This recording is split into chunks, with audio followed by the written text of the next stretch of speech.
Assalamualaikum warahmatullahi wabarakatuh. Jumpa lagi di channel Eka Indah Nurlaili, channel yang membahas segala materi perkuliahan dan pengetahuan umum. Ya, hari ini kita akan membahas lagi tentang matematika, ekonomi, dan bisnis. Penasaran? Oke, tunggu dulu.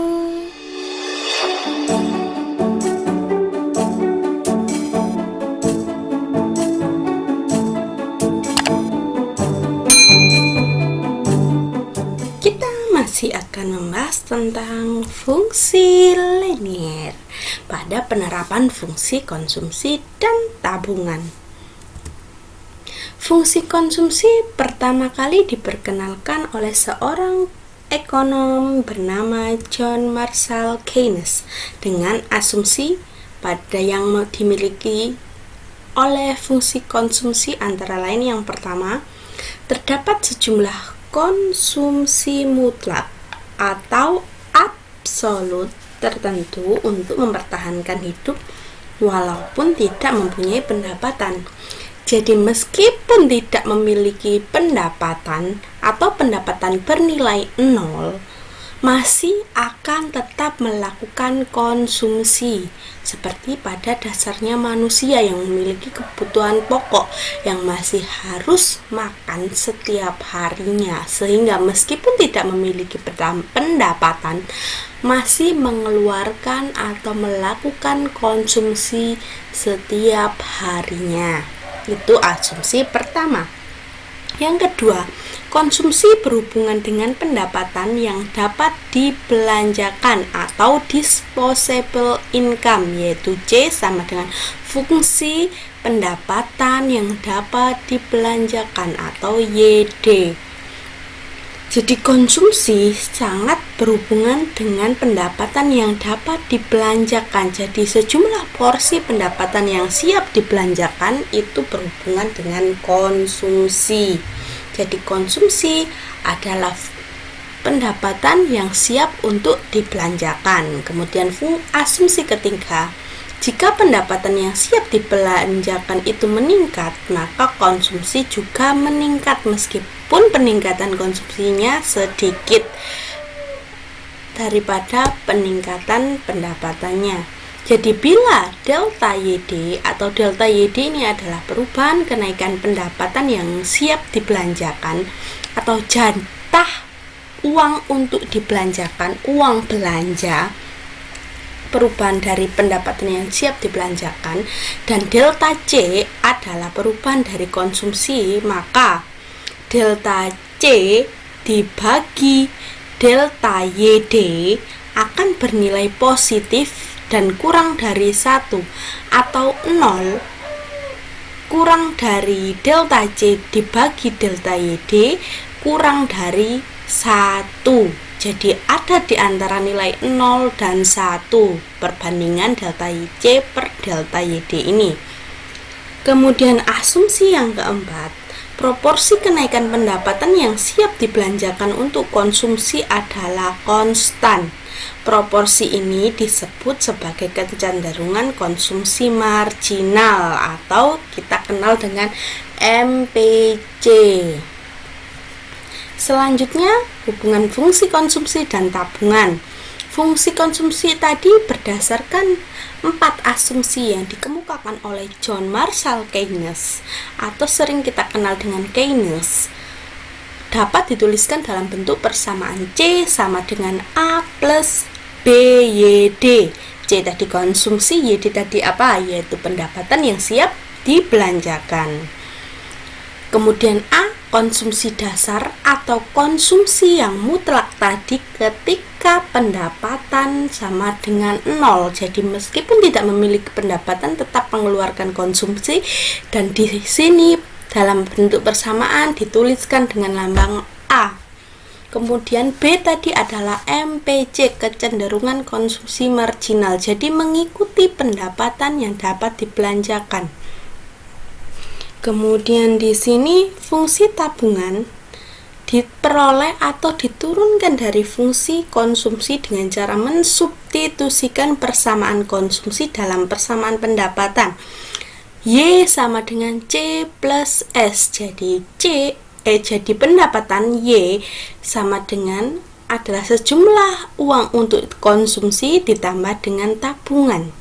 Jadi sejumlah pendapatan yang didapatkan maka akan dibagi untuk konsumsi dan dibagi untuk tabungan, sehingga rumus dari pendapatan adalah C plus S, sehingga Y besar atau total pendapatan sama dengan A plus BYD. YD tadi adalah pendapatannya siap dibelanjakan ditambah tabungan, atau bisa kita tulis S sama dengan Y total pendapatan dikurangi A plus BYD, atau secara umum kita turunkan lagi secara lebih sederhana, S sama dengan negatif A plus 1 min B dikalikan YD. Ini rumus dari fungsi tabungan. Jadi S adalah tabungan, YD seperti tadi pendapatannya siap dibelanjakan, A tabungan negatif bila pendapatan 0. Kalau pendapatan bernilai 0, tabungan pasti bernilai negatif. Kenapa? Karena ketika pendapatannya sama dengan 0, apa yang mau ditabungkan otomatis nilainya adalah negatif. Kemudian nilainya negatif ini maksudnya adalah mengurangi tabungan yang sebelumnya. Jadi kenapa di sini A-nya negatif? Karena di sini ketika tabungan bernilai 0 maka akan mengurangi tabungan. Kemudian 1 min B adalah kecenderungan menabung marginal, atau di sini MPS, variabel dari YD atau pendapatan siap dibelanjakan. Sekarang kita melihat grafiknya. Kita lihat di sini. Perhatikan pada gambar, A adalah konsumsi tertentu bila pendapatan sama dengan 0. C sama dengan Y di sini, kurvanya membagi 2 dari kurva sehingga membentuk sudut 45 derajat, di mana titik-titik pada garis tersebut menunjukkan pendapatan sama dengan konsumsi. Titik E adalah keseimbangan pendapatan. Pada titik tersebut semua pendapatan habis dikonsumsi, yaitu C sama dengan Y. Semua pendapatan langsung digunakan untuk konsumsi. Nah, kemudian pada titik tabungan pada titik E ini S-nya, nah di sini kan memotong pada titik 0, bernilai 0, jadi tidak ada sisa untuk ditabungkan. Nah, kemudian nilainya adalah YE di sini adalah 0. Besarnya pendapatan yang hanya cukup untuk dikonsumsi, tabungannya 0, pendapatan hanya digunakan untuk konsumsi. Kemudian di sebelah kanan titik E di sini, di segitiga ini, pendapatan lebih besar dari konsumsi, maka nilai S-nya adalah positif karena masih ada sisa untuk ditabungkan. Sedangkan di sini di sebelah kiri E pendapatannya lebih kecil daripada konsumsi, sehingga tabungannya, nah di sini kan nilainya adalah negatif. Kenapa? Karena ketika pendapatan lebih kecil daripada konsumsi maka akan mengurangi tabungan, sehingga terjadi tabungan negatif atau de-saving. Tabungan negatif ini dapat terjadi bila konsumsi dibiayai oleh pinjaman atau penjualan aset. Jadi tabungannya berkurang karena pendapatan lebih sedikit daripada konsumsi, bisa menjual aset ataupun melakukan pinjaman. Maka dari itu nilai A-nya adalah negatif. Kemudian pada persamaan tabungan MPS tadi kan nilainya 1 min B di sini persamaannya, ya kan? Sedangkan pada persamaan konsumsinya MPC-nya sama dengan B. Maka apabila dihubungkan antara MPS dan MPC ini adalah hubungannya adalah MPS ditambah MPC sama dengan 1. Kenapa? Kita tuliskan di sini ini B, ini 1 min B. Kalau kita operasikan maka MPS tambah MPC sama dengan 1. Kita langsung ke contoh soal. Jika fungsi konsumsi ditunjukkan oleh persamaan C sama dengan 15 plus 0,75 YD, pendapatan yang dapat dibelanjakan adalah 30 miliar. Kita cari A, berapa nilai konsumsi agregat bila pendapatan yang dapat dibelanjakan adalah 30 miliar. Berapa besar keseimbangan? Kemudian yang C, kita gambarkan fungsi konsumsi dan tabungan secara bersama-sama. Kita jawab A terlebih dahulu. YD-nya sama dengan 30 miliar. Maka fungsinya kita tulis, dapat kita cari konsumsinya dengan cara 15 plus 0,75, kita masukkan 30 miliarnya ke YD-nya, kemudian kita operasikan 15 ditambah 0,75 kali 30 hasilnya 22,5, maka C sama dengan 37,5 miliar. Jadi nilai konsumsi agregatnya adalah 37,5 miliar. Kemudian sekarang kita cari yang kedua, besar keseimbangan, maka YD sama dengan C plus S, konsumsi ditambah tabungan. Atau kita tulis lagi di sini rumus fungsinya tadi adalah YD min 15 plus 0,75 YD.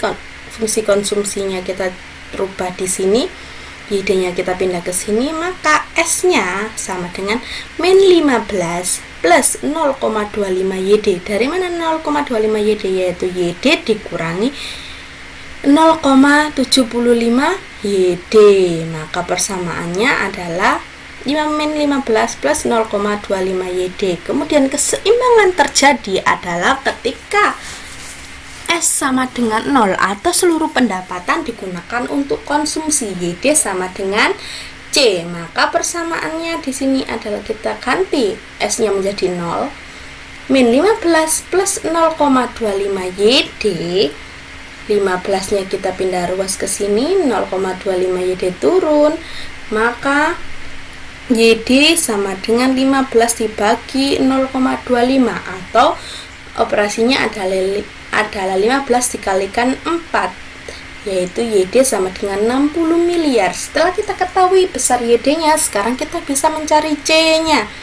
C-nya kita coba masukkan ke persamaan C sama dengan 15 plus 0,75 kali 60, ternyata hasilnya sama, 60 miliar. Maka titiknya adalah 60,60. Sekarang kita gambarkan grafiknya. Terlebih dahulu kita gambarkan C sama dengan Y-nya. Setelah itu kita gambar ke fungsi konsumsinya, yaitu titik 15 plus 0,75 YD. Ketika Y-nya sama dengan 0, maka C-nya ada 15. Jadi kita tarik garisnya, kemudian kita cari titik bantunya. Di sini kita ketemu 60 dan 60. Jadi ketika C sama dengan Y, S-nya 0 ada di titik 60 dan 60. Kemudian di sini min 15 adalah ketika Y 0, S sama dengan min 15. Kita tarik titik min 15 dan 60. Kita ketemu grafiknya.